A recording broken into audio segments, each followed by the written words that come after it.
명상음악 등을 틀어놓고 명상을 하는 것은 어떤가요?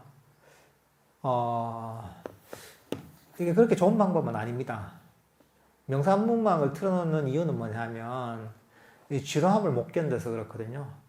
그러니까 이 고요함을 못 견디는 겁니다. 그러니까 이건 명상을 틀어놓았다는 거는 명상음악을 들으면서 이제 한다는 거거든요. 명상음악을 들을 때 명상이 안 됩니다, 이게. 그러니까 틀어놓는 것도 의미가 없죠. 명상을 하고 있다면 어차피 안 들리는데. 그걸 틀어놓는다면 무슨 의미가 있습니까? 그죠? 근데 이게 사람들이 고요를 못 견뎌야 하는 경우가 있습니다. 이게, 이 고요함이 익숙하지가 않습니다, 이게. 우리가 집에 만약에 뭐 직장 일을 마치고 또는 학교에서 공부를 다 끝내고 빈집에 내가 지금 딱 이제 온다. 자기 집에 퇴근을 한다. 이런 할 때 보면 집에 오면 보통은 뭘 자꾸 하게 됩니다. 이게. 가만히 있지 못합니다. 뭐 TV를 켜든가, 뭐 청소를 하든가, 라디오를 켜든가, 스마트폰을 보든가, 음악을 듣든가, 뭘 자꾸 하게 됩니다. 그게 뭐냐 하면, 우리는 그런 고요를 못 견뎌야 합니다. 그게 두렵거든요, 고요한 게. 뭐든지 해야 됩니다, 우리는. 뭐든지 해야지 불안하지 않습니다. 명상할 때조차도 음악을 틀어놔야지 뭔가 좀 하는 것 같아서 불안하지가 않죠. 왜냐하면, 우리는 그 활동을 통해서 자신의 존재를 증명하는 겁니다. 우리 어떤 에고라는 게 있죠, 에고. 에고라는 게 어떻게 보면 이게 나의 모든 어떤, 번뇌의 뿌리인데, 가만히 고요하게 있을 때는 에고가 작동을 거의 못 합니다. 불안한 거죠. 에고라는 게 마음의 움직임을 통해서 에고가 움직이면서, 나란 게 있구나. 이 존재감을 확인하게 되면서 불안하지 않게 됩니다. 근데 고요하게 있으면 나의 에고가 위협을 받습니다, 이게. 위협을 받으니까 뭐라도 해야 되는 거죠. 음악을 듣든가, 뭘 TV를 보든가, 신문을 보든가, 일을 하든가 하면서, 그러다 보면 에고가 마음이 움직이고 에고가 작동을 하다 보니까 불안하지 않은 거죠. 그러니까 이제 이 고요함에 익숙해져야 됩니다. 그리고 고요하면 마음이 불안하거든요. 소리가 안 들려도 불안합니다, 이게.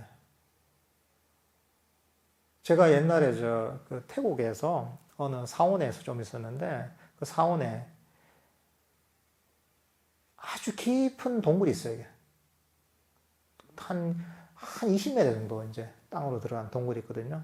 이제 이쪽 쭉 한 10m 정도 들어가서 그 다음 또 이쪽으로 다시 이제 쭉 이제 큰 어떤 공간이 펼쳐지는데, 들어가는 구멍이 되게 작아요. 작아서 그 안에 들어가면 그 소리가 완전하게 차단이 돼요.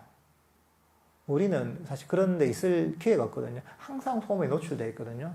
근데 거기 가면 소음이 완벽하게 차단돼요. 근데 그 굉장히 신기한 경험이에요, 이게. 그러면 아무 생각이 없어져요. 진짜 내가 사라지는 느낌이 진짜 들어요. 이제 가만히 있어. 소음이 자극이 없다 보니까 항상 소리에 자극이 돼 있어. 자극이 되면서 내가 보통 생각이 일어나거나 이게 감각이 발생을 하는데, 이 소리의 자극이라는 게 굉장히 영향을 많이 미치는 것 같아요. 그 소리의 자극이 완전히 차단돼 버리잖아요. 그럼 사람의 마음이 그대로 멈춰버려요. 몸이 있는지 없는지 잘 처음에 인식이 안 돼요.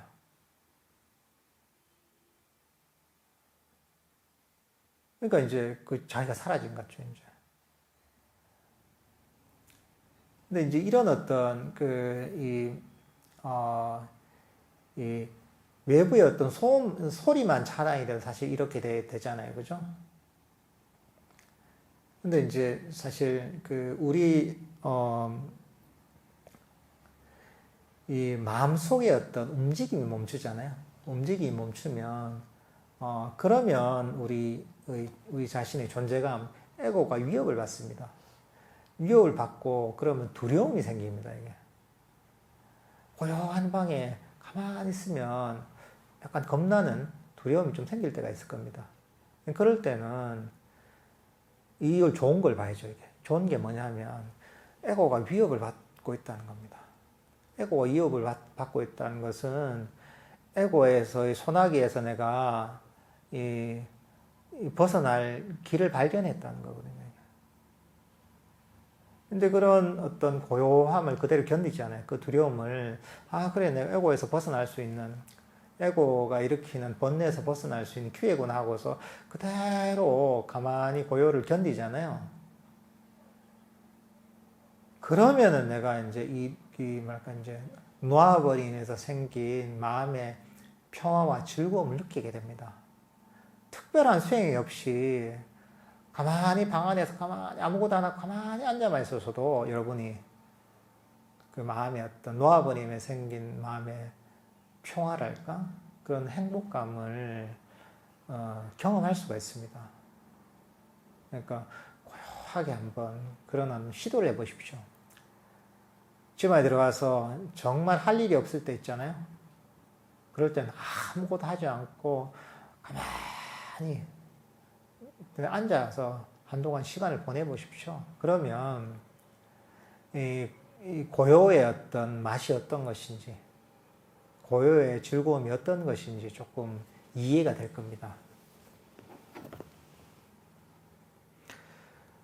앉아서 명상하려니 잡념이 드는데 걷기 명상 이런 것이 도움이 될까요? 걷기 명상이 도움이 많이 됩니다.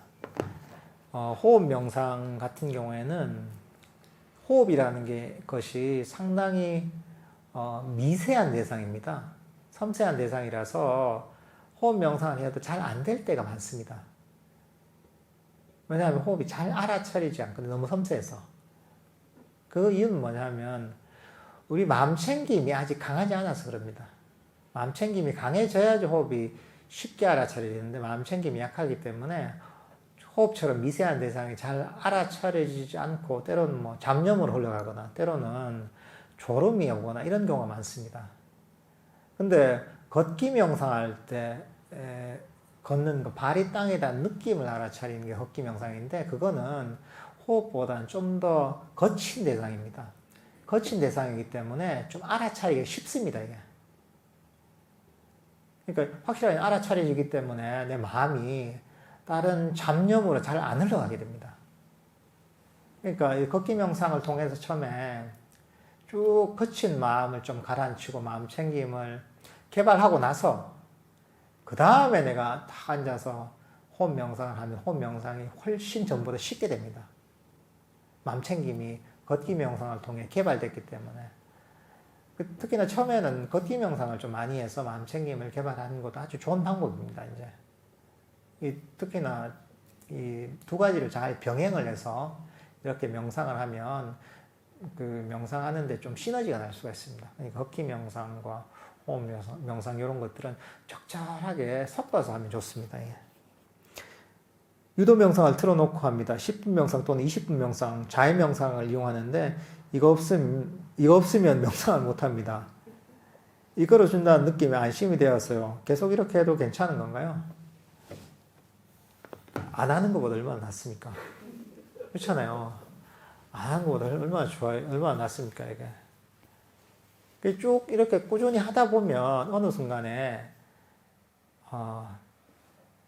이게 조금 소리가 들리는 게 뭔가 좀 불편하게 느껴질 때가 있습니다. 우리가 자전거 같은 걸 처음 배울 때 그렇잖아요. 처음 배울 때 뒤에서 막 잡아주잖아요. 탁 잡아서 안 넘어지게 잡아준단 말이죠.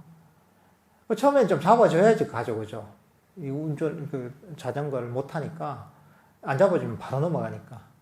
근데 자전거에 조금 익숙해지다 보면 그래서 자전거를 탈 줄 알아요. 그러면 뒤에서 잡아주면 어떤 느낌이 있겠습니까? 왜 자꾸 지르는 거잖아요. 자전거 나가지도 않고 오히려 자전거 타기 불편하게 만들잖아요. 자전거를 어느 정도 탈 줄 알게 되면 뒤에서 잡을 필요가 없죠. 스스로 그걸 느끼는 거죠. 뒤에서 잡는 게 불편하다는 걸. 마찬가지입니다. 이런 유도 명상을 꾸준히 하다가 어느 순간에 앞에서 막 유도하는 멘트 이게 오히려 불편하게 느껴질 때가 있거든요. 그러면 그때 이제 이걸 끄고 그냥 하면 됩니다. 이게.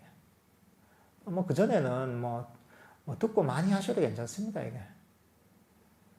이게 명상은 이렇게 하든 저렇게 하든 뭐 유도 명상을 듣고 하든 혼자 하든 다 좋은 겁니다.